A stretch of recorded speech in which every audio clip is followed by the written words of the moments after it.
Hello everyone, welcome to my YouTube channel study and star. So आज की video में हम डिस्कस करेंगे anopheles mosquito.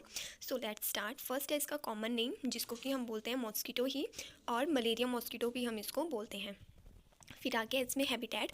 Anopheles mosquito is found anywhere in the world with the exception of the Antarctica. It is a terrestrial ectoparasite and found in damp and marshy area near stagnant water. Male Anopheles is ectoparasite of plants, while female Anopheles is ectoparasites of human and other vertebrates. कि जो एनो कि जो anopheles mosquito है वो कहीं पे भी पाया जाता है, यानी ऑल ओवर वर्ल्ड ये पाया जाता है एक्सेप्ट अंटार्कटिका। और ये एक टेरिस्ट्रियल एक्टोपैरासाइट है जो कि फाउंड होता है डैम्प एंड मार्शी एरिया में और नियर बाय द वाटर के मोस्टली। और जो मेल एनोफ्लीज होते हैं वो एक्टोपैरासाइट होते हैं प्लांट्स के लिए, और जो फीमेल एनोफ्लीज मॉस्किटो है वो एक्टोपैरासाइट होगी ह्यूमंस एंड अदर वर्टिब्रेट्स के लिए। About 460 species are recognized of genus Anopheles. Only 100 species can transmit human malaria.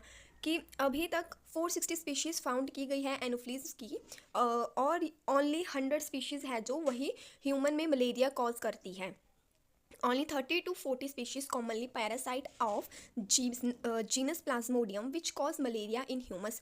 और कि 30 to 40 ही commonly parasite होता है जिनका जीनस जो प्लाज्मोडियम होता है और उनका और वो ह्यूमन में कॉज करते हैं मलेरिया को।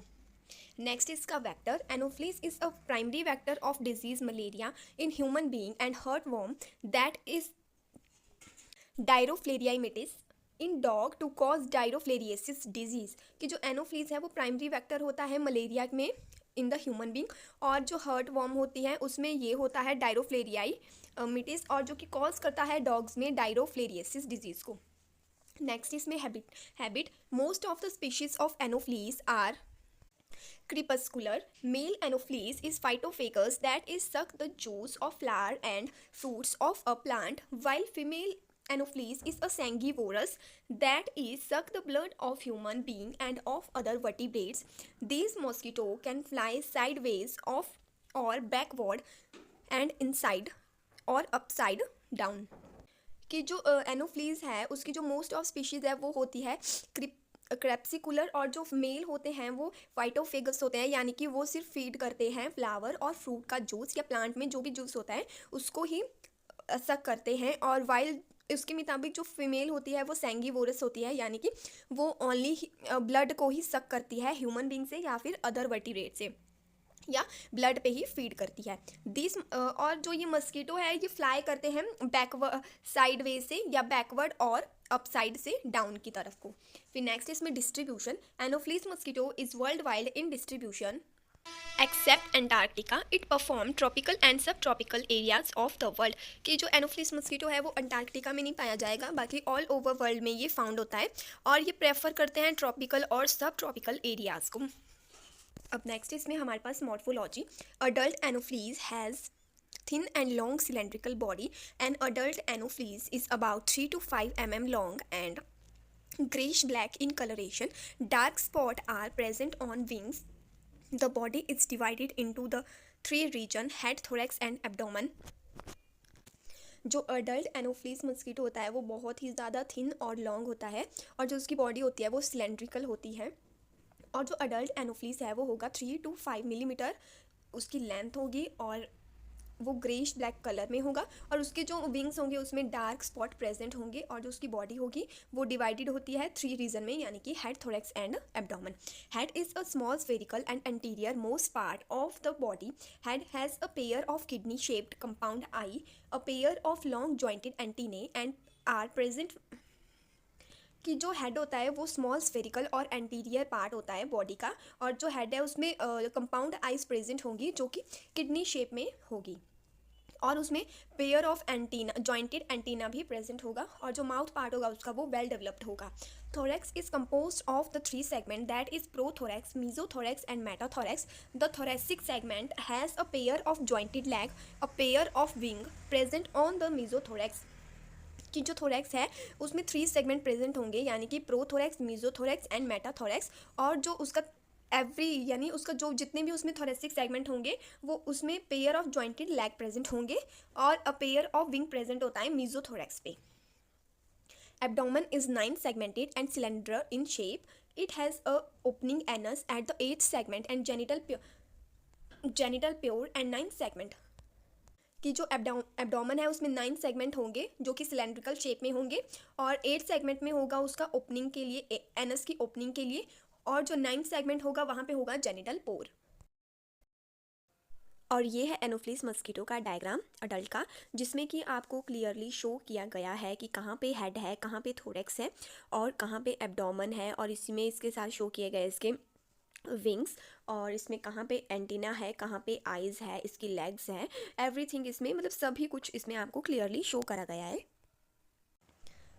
अब नेक्स्ट इसमें हमारे पास इसकी life cycle. Adult male and female copulate during flight. Female take a meal of blood before mating और कॉप्यूलेशन.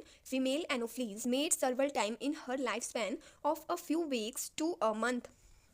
कि जो अडल्ट मेल और फीमेल है वो फ्लाइट के ड्यूरिंग ही कॉप्यूलेट करते हैं, और जो फीमेल होती है जब भी उनमें कॉप्यूलेशन या मेटिंग होनी होती है तो उससे पहले वो अपना एक ब्लड का मील लेती है, और जो फीमेल एनोफ्लीज हैं वो अपनी लाइफ स्पैन में सर्वल टाइम्स के लिए मतलब काफ़ी टाइम मेटिंग करती है.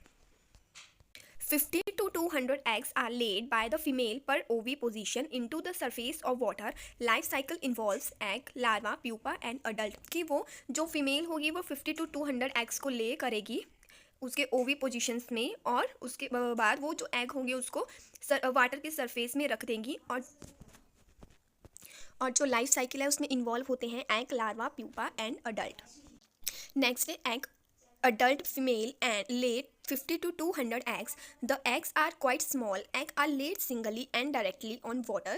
They are unique in that they have float on either side. Eggs are not resistant to dry and hatch within 2 to 3 days. जो अडल्ट फीमेल होती है वो ले करती है 50 to 200 एग्स, और जो एग्स होते हैं वो स्मॉल होते हैं शेप में और साइज़ में, और जो एग है वो ले करती है सिंगली और डायरेक्टली वाटर में ही उनको ले करेगी. और जो ये एग्स होते हैं ये अपने में एक यूनिकनेस होते हैं, यानी यूनिक इनमें एक प्रॉपर्टी होती है क्योंकि ये फ्लोट करते हैं वाटर में, और जो एग होते हैं वो रेजिस्टेंस होते हैं ड्राइंग यानी टू द ड्राइंग यानी ड्राइंग के लिए, और हैच हो जाते हैं ये 2 to 3 डेज़ में. ऑल्दो हैचिंग में take 2 to 3 weeks in older climate. Then egg hatch into larva. Hatching depend upon the existence temperature of the region. कि जब हैचिंग होती है तो वो कई बार 2 to 3 weeks भी ले लेती है अगर उसको परफेक्ट क्लाइमेट नहीं मिल रहा होता है, बट और ये डिपेंड करता है उसके एग्जिस्टिंग टेम्परेचर पे या उसके जो भी रीज़न होता है वहाँ पे. अब नेक्स्ट है larva. The mosquito has well developed larva with well developed head with mouth brush used for feeding and large thorax and 9 segmented abdomen. कि जो मस्कीटो होता है वो वेल डेवलप्ड लार्वा हो जाता है जब उसमें, तो उसमें जो माउथ होता है वो ब्रश की तरह यूज़ करता है फीडिंग के लिए, और जो थोरेक्स होता है वो 9 सेगमेंटेड हो जाता है, और लार्वे में कोई भी लेग्स नहीं होंगी.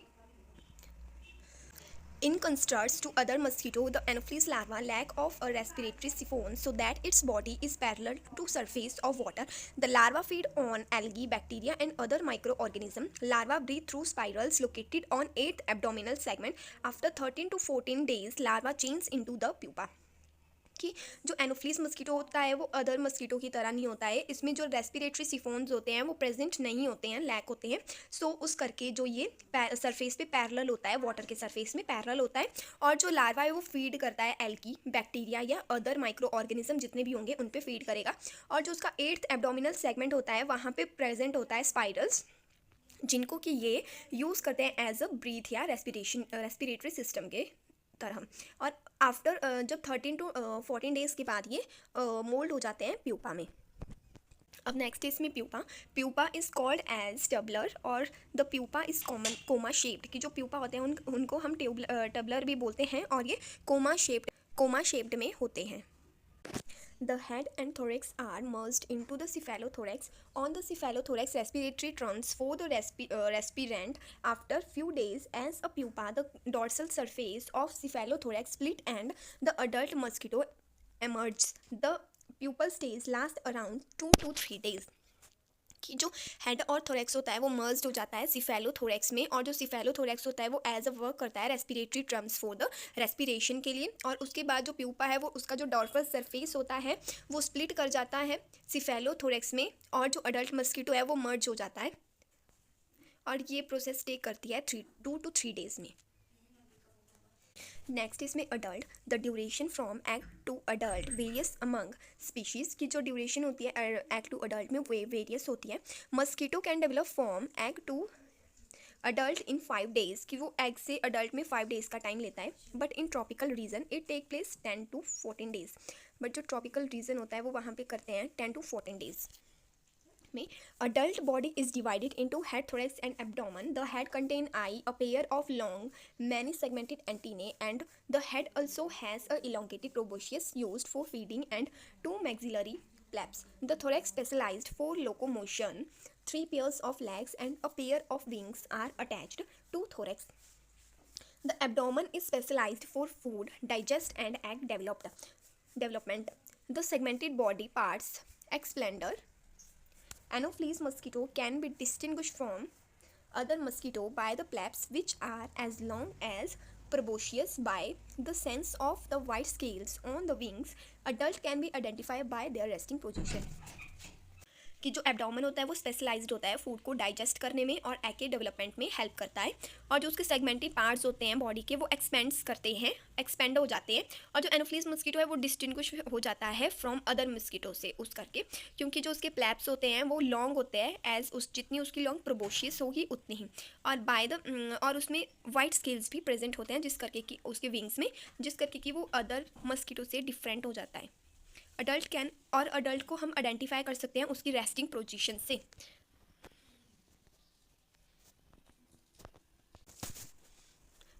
फर्स्ट है इसमें अडल्ट, फिर larva 1, larva 2, larva 3, larva 4 and फिर होगा प्यूपा में। और ये है मस्कीटो की लाइफ साइकिल, जिसमें कि फर्स्ट पहले होता है अडल्ट, फिर अडल्ट ले करती है एग्स को, फिर उसके बाद एग के बाद होगा लार्वा डेवलप, और लार्वा के बाद प्यूपा, और प्यूपा के बाद अडल्ट, और ये प्रोसेस ऐसे ही कंटिन्यू होती रहती है। अब नेक्स्ट इसमें preventions and control, fitting doors and window of the house with the wire net, spilling inside the mosquito nets. Use the mosquito repellents at night, covering all drains and fill of small ditches near all residential area. Covering of water of pond and other reservoir with kerosene. Spraying residential area with insecticide to kill the mosquitoes.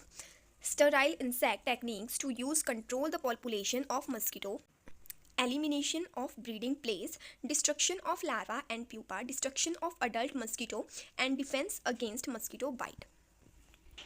कि हम कुछ replicants को use करके mosquitoes को किल कर सकते हैं या उनसे प्रिवेंट कर सकते हैं, जैसे या फिर हम अपनी डोर या विंडो की फिटिंग्स को वायर नेट से कवर कर सकते हैं, और हम जो लार्वा और प्यूपा है उसमें डिस्ट्रक्शन क्रिएट कर सकते हैं, या अडल्ट मस्कीटो में भी डिस्ट्रक्शन क्रिएट कर सकते हैं। कुछ हम स्टराइल टेक्निक्स को यूज़ कर सकते हैं जिससे कि जो उनकी पॉपुलेशन है वो कंट्रोल की जा सकती है, या जो अदर इंसेक्टिसाइड्स हैं हम उनको यूज़ कर सकते हैं मस्कीटोज़ को किल करने में।